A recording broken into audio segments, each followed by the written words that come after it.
800 people. We have 37 national touring groups this summer. There's been somebody here for the last 2 nights. Next show is Monday, I believe. Music begins here, and it's free to you if you pay to get in. It's called the Tuesday Night Music Club.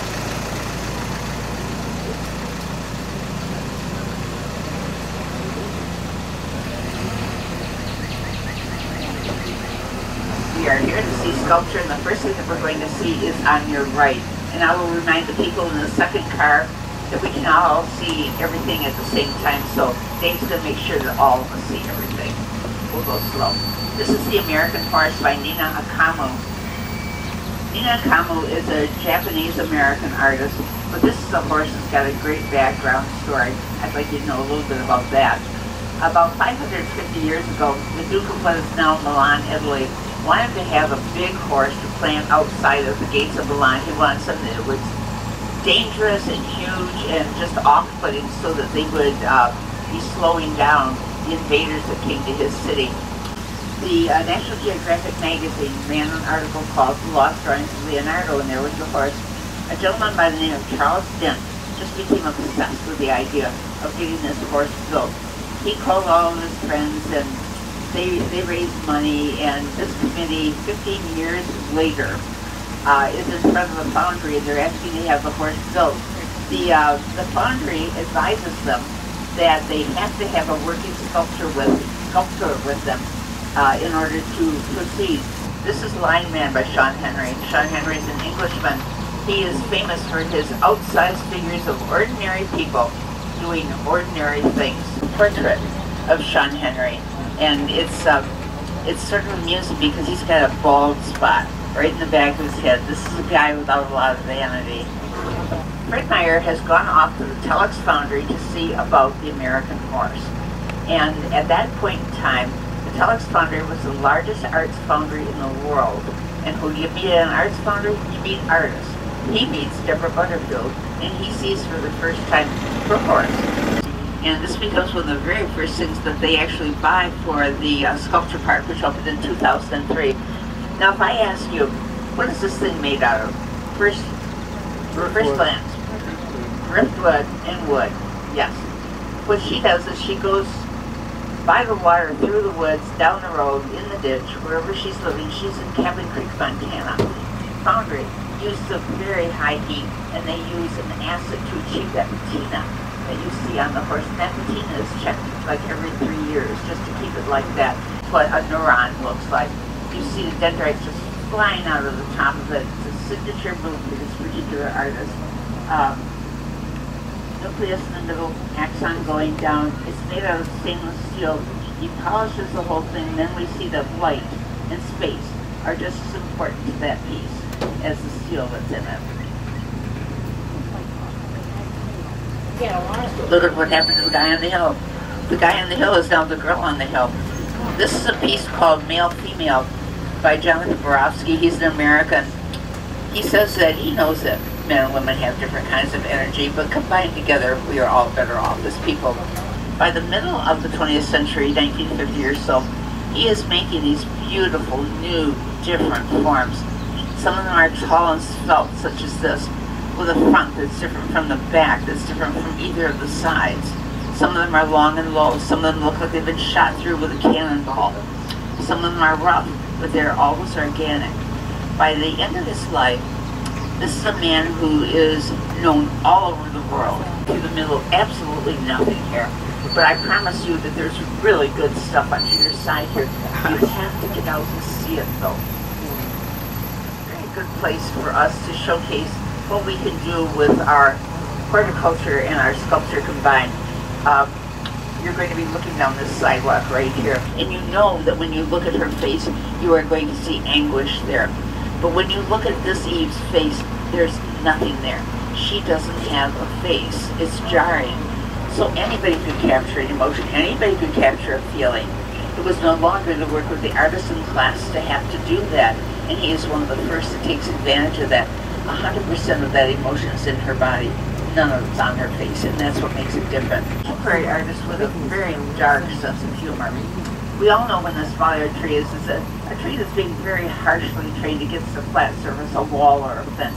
And the reason that you do that is to keep the fruit from touching the ground so it won't rot or spoil. This is a koi pond. The koi usually get fed over here, and we have koi that are well over 10 or 15 pounds in this. We have 10 different kinds, or not 10, we have 20 different kinds of lilies in there.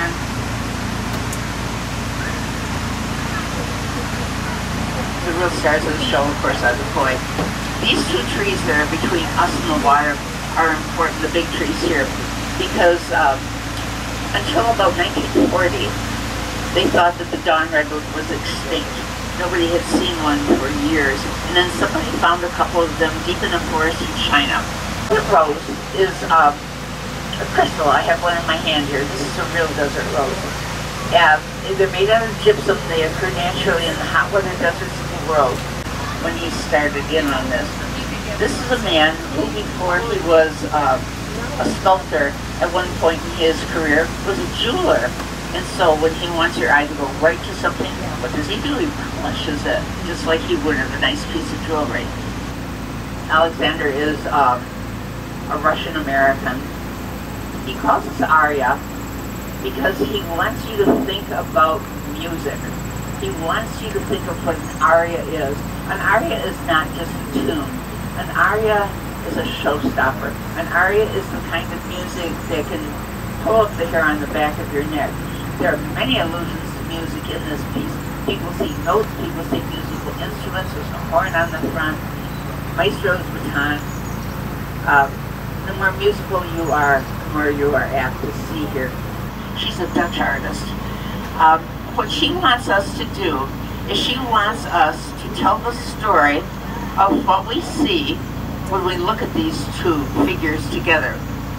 Are we looking at men? Are we looking at a man and a woman? What is the tension between the two of them? Because you can certainly see that there is. You look at their clothes and wonder, what the heck has happened to these people? He really does look like a prop. Yeah. Dave thinks it's because he's warm. Kind of there. Yep. Well, now we're in the front of Arya here.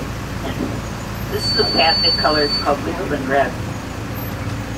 Alexander comes to the United States in 1942, and his first job is he is the art director at Vogue magazine, and he has that job for 20 years. Louise Bourgeois is American, born in France. She lived just north of Paris, and her people were in the tapestry repair business. And even as a very young child, they knew that she was going to be an artist. She just had that kind of eye about her.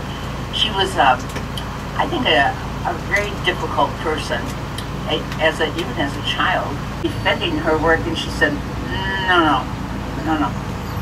This is the monster. There was no monument too large to honor her mother. For $28.3 million. It is the most money paid for a single piece of sculpture in the history of the world. The beautiful tail that goes right down in back of that heart. That heart is another one of the motifs that he played with his whole life. Back in that corner, Tools in Their Places. Tools in Their Places honors his family. They were in the hardware business down in Cincinnati, Ohio. His grandparents, his parents. He says these are just generic faces with the big hand tools that you would find in a hardware store. This was a gift from the artist himself on the occasion of Fred Meier's death, which was in 2011. He said he chose that piece because succession here, and we'll try to talk about each one of them for just a second. Remember, she sees these birds, and they are doing big bird things all summer long. She knows what they are. They're flamingos that have flown up from Africa just for the summertime. But she said that summer, it was so hot that every time she looked out there, there was heat coming off the field. You know what that looks like when it's... Wow. I don't remember that. Is an Englishman. This is called Listening to History. I want you to take note of the fact that not only is this piece small, but looks to him like it might have been part of something bigger at one time, maybe something more important. But then something happened, and this is all that's left. Yeah, you're fine. Bill Woodrum is an environmentalist, and he has been his entire career, which started probably in 1970. And he believes that if we can't turn around the big ship of the way that we treat the Earth very readily, that eventually this planet is not going to be habitable by people. But once we're gone, here, another environmentalist.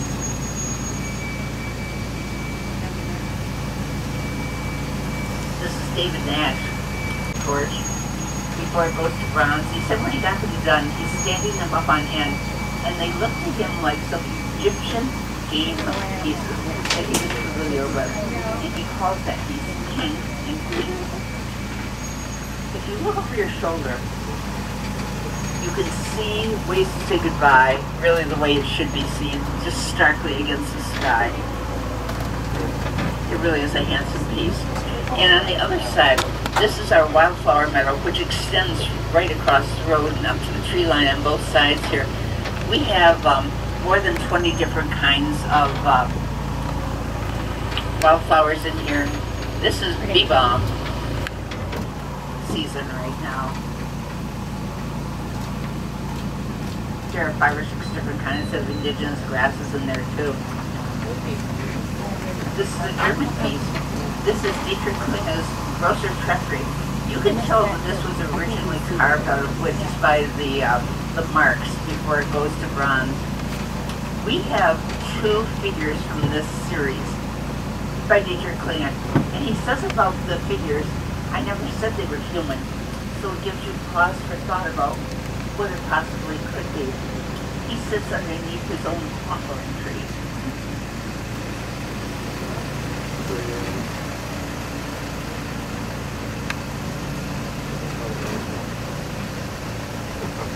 I just saw some nice apples on a tree back here.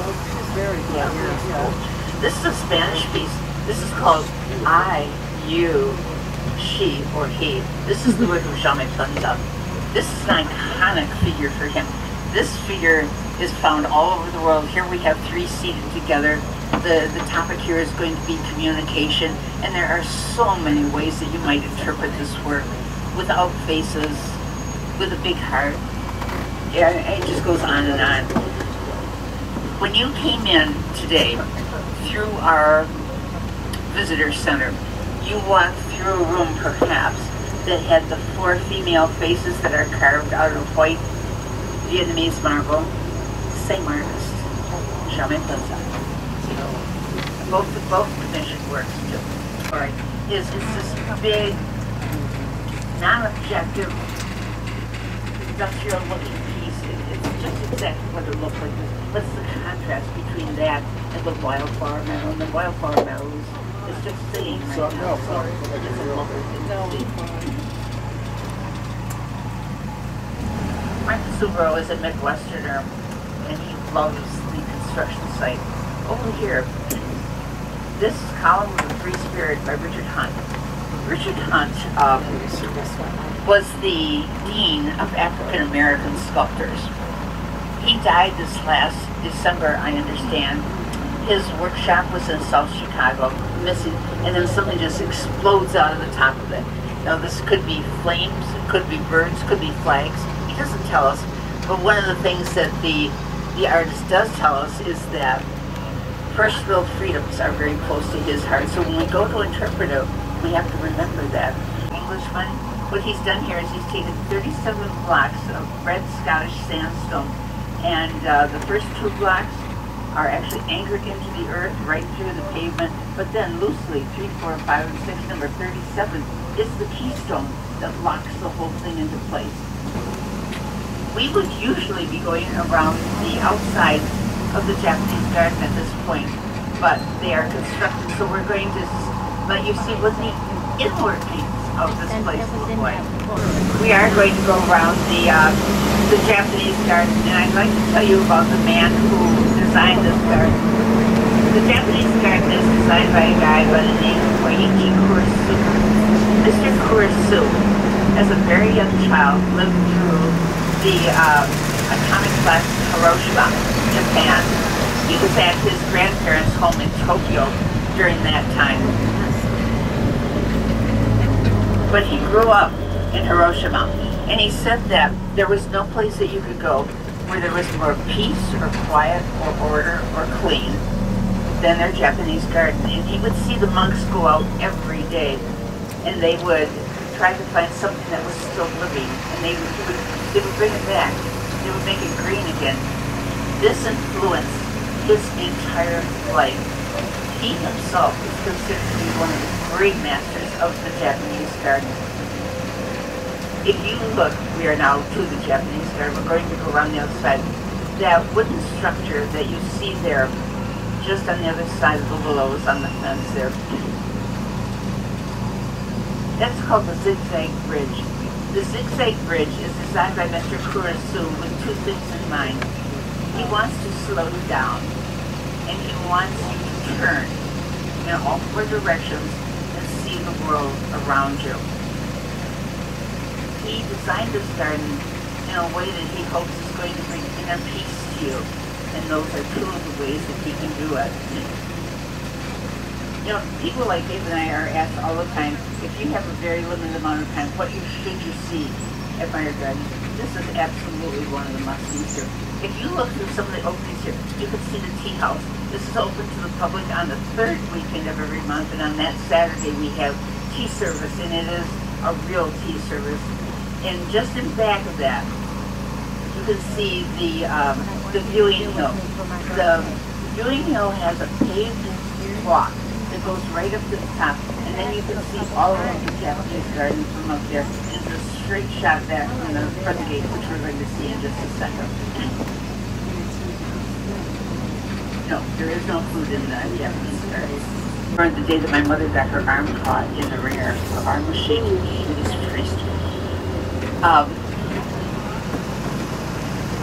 Every Japanese garden has boulders because boulders are symbolic in their culture of islands. Japan is a country of 4 large islands, 6,000 small islands. Every Japanese garden has boulders because they remind the Japanese people of where they come from and their beautiful country. Directly ahead of us, this is Michigan's farm garden here. This is somebody's idea of what a Michigan family farm in the 1930s might have looked like. Fred MEIJER wanted this here because he wanted people to know that food did not come from grocery stores, and food comes from farms. He was a farm kid, his wife was a farm kid. That barn over there is 110 years old, taken down in Sparta, Michigan, and brought to this site. This house is a 3/4 model of the one that Lena MEIJER grew up in. When they were designing this garden, they asked the MEIJERs for stories from their childhood that they could incorporate into this garden. Lena tells a great story. It was her 8th birthday party, and after all the little girls had eaten cake, they all went out and rode on her pig. There is straight across, and you have to look through the Joe Pyeweeds and all this stuff here. Straight across on the other side of their sidewalk over there, and you can just see the shining head of a little sculpture over there, and that sculpture is called Lena Riding a Pig. Did we ever see that? Yeah, we can't even see it. In the backyard, this windmill is actually from her family's farm. And as we go past here, there's somebody that's working over there in the arbor. Those are hops growing on that arbor there. And on your right of that, past the outhouse here, there's a horse there, just in front of the utility car. And that horse's name is Mac, M-A-C. He was a dray horse on Fred's family farm. Fred was a man who loved horses, and he was a rider his whole life. And we sort of figured that Mac was probably one of his first loves. Waterfall, but you can sort of see it going into the water there. This is the large pond. The large pond is also called the Lena MEIJER Pond here. If you were to look down on this pond from a height, it is laid out in the form of the Japanese character that means heart. This is something that we have in common with every Japanese garden. that has a significant water feature such as this. It is something that the Japanese people actually borrowed from the Chinese people. So there's a pan-oriental feel about the whole thing too. There are a lot of paths. You can actually walk through the tea house. You can walk over the bridges. Feature of the Japanese garden. This is the place where the maker of the garden would have you approach and wash your hands and splash your face and just get yourself centered to go into that his garden. And this path right here is called the cherry tree promenade. And this is of course where the cherry trees are. This is a small pine here. And you can see the size of the bonsai garden and also the Zen style garden back there. So there are lots of lilies.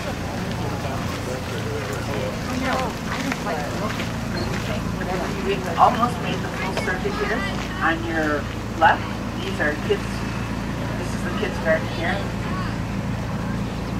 Playing in the sand. Okay. And over here on your right, we are now at the side of the piazza of the American horse.